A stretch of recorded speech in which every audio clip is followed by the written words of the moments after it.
Во прашумите на Амазон Ново Скопје, како што ги нарече градоначалничката Даниела Арсовска, багерите денеска не работат, а на собраниот песок не се транспортира.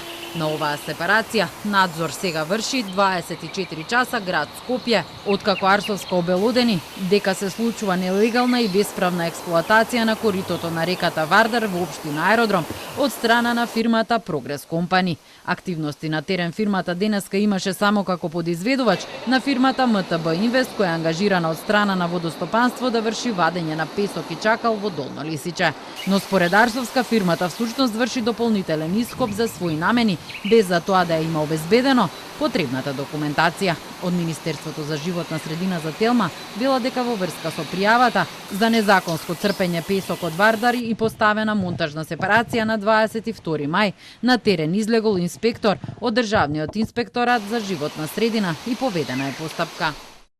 На лице место беа затекнати представници на правни субјекти кои се учесници при реализација на проект заштита и подобрување на режимот на водите на реката Вардар. Делница Јурумлери. За конкретната делница, Министерството за животна средина и просторно планирање има издадено дозвола за вадење на песок, чакал и камен на носителот АД Водостопанство Скопје. Инспекцијската посета е се уште во тек.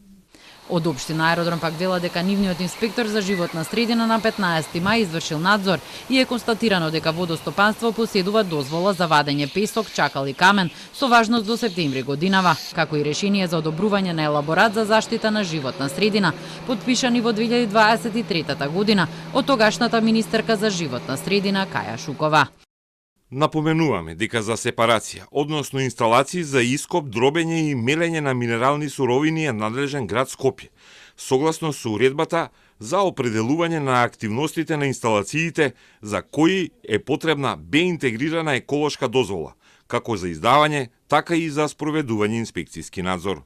Прогрес Компани е основана во 2004 година од Ќазим и Ќамил Османовиќ. Дејноста е изградба на патишта и автопати.